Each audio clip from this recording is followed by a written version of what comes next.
2014 টি-20 বিশ্বকাপের ফাইনাল মুখোমুখি ভারত এবং শ্রীলঙ্কা।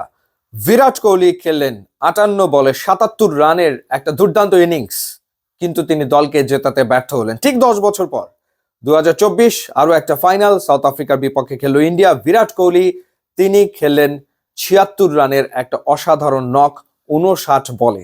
এবার তিনি ঠিকই ভারতকে জেতাতে সক্ষম হয়েছেন এবং ভারতকে জিতিয়ে তিনি টি-20 ক্রিকেট থেকে অবসরের সিদ্ধান্ত নিয়েছেন নতুনদের জায়গা ছেড়ে দেওয়ার জন্য। অথচ এই ওয়ার্ল্ড কাপে খেলা না খেলা নিয়ে একরকমের সংশয় আসলে তৈরি হয়েছিল এবং ইন্ডিয়াতে এই আলোচনা চলমান ছিল যে বিরাট কোহলিকে এই ওয়ার্ল্ড কাপে আসলে সুযোগ দেওয়া হবে কি হবে না। এবং তিনি যে পারফরমেন্স করেছেন, স্পেশালি আইপিএল এ রয়্যাল চ্যালেঞ্জার্স বেঙ্গালুরুর হয়ে, রয়্যাল চ্যালেঞ্জার্স বেঙ্গালুরুর যে কামব্যাক স্টোরি ছিল লাস্ট আইপিএল এ, সেটা মূলত বিরাট কোহলির কারণে। 15 ইনিংসে 550 এক সেঞ্চুরি করে আসরের সর্বোচ্চ 741 রান তিনি করেছেন।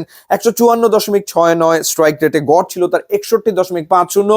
নির্বাচকদের তিনি বাধ্য করেছেন তাকে রাখতে। কিং কোহলিকে ছাড়া ইন্ডিয়া টিম, এটা আসলে চিন্তা করা যায়। বিরাট কোহলি ঠিকই দলে জায়গাটা করে নিয়েছেন। দলে জায়গা করে নিলে কি হবে? এবারের ওয়ার্ল্ড কাপে তিনি আসলে রানই তো করতে পারছিলেন না। সেমিফাইনালে তিনি 9 বলে 9 রান করেছেন ইংল্যান্ডের বিপক্ষে। ইনফ্যাক্ট সেমিফাইনাল পর্যন্ত 7টা ইনিংসে 10.71 গড় এবং 100 স্ট্রাইক রেটে কোহলির সংগ্রহ ছিল মাত্র 75 রান। মাত্র 75 রান। এরকম পারফরমেন্সের পরেও আসলে রোহিত শর্মা বলছিলেন যে বিরাট কোহলি হয়তোবা তার সেরা ইনিংসটা রেখে দিয়েছেন ফাইনালের জন্য।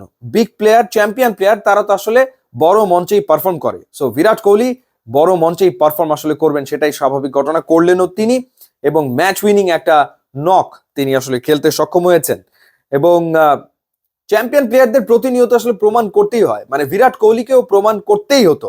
এই ফাইনালে তিনি যদি এই ইনিংসটা না খেলতেন তাহলে কিন্তু ডেফিনেটলি মানে একটা সমালোচনায় বিদ্ধ হয়ে বিরাট কোহলিকে বিদায় নিতে হতো।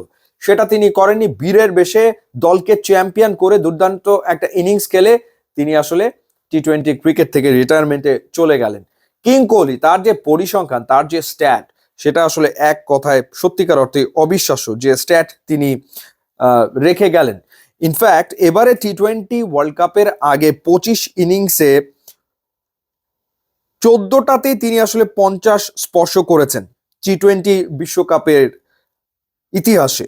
এবং সব মিলিয়ে 81.50 গড়ে তিনি 1141 রান করেছেন টি-20 ওয়ার্ল্ড কাপে। 2021 সালে মেলবোর্নে পাকিস্তানের বিপক্ষে অপরাজিত 82, মোহালিতে 2016 সালে অস্ট্রেলিয়ার বিপক্ষে অপরাজিত 82, এরকম বেশ কিছু ইনিংস তিনি আসলে খেলেছেন। কিন্তু সামহাও আসলে এবারের ওয়ার্ল্ড কাপে রান করতে পারছিলেন না। কিন্তু ঠিক যেই মুহূর্তে প্রয়োজন দলের জন্য, সেই মুহূর্তে বিরাট কোহলি, কিং কোহলি আসলে হয়ে গেলেন champion cricketer. Hats off to Virat Kohli, তাকে অভিবাদন। এবং জানিয়ে রাখতে চাই যে আপনার যা কিছু প্রয়োজন আপনি অর্ডার করতে পারেন ফুড প্যান্ডাতে, এবং প্রথম অর্ডারে আপনি 100 টাকা ডিসকাউন্ট পাবেন যদি ব্যবহার করেন ইয়াম পান্ডা এই কোডটা। ইউটিউব এবং ইনস্টাগ্রাম লিঙ্ক দেওয়া আছে, আপনারা যদি যোগ দেন তাহলে খুবই খুশি হব। And thanks for watching.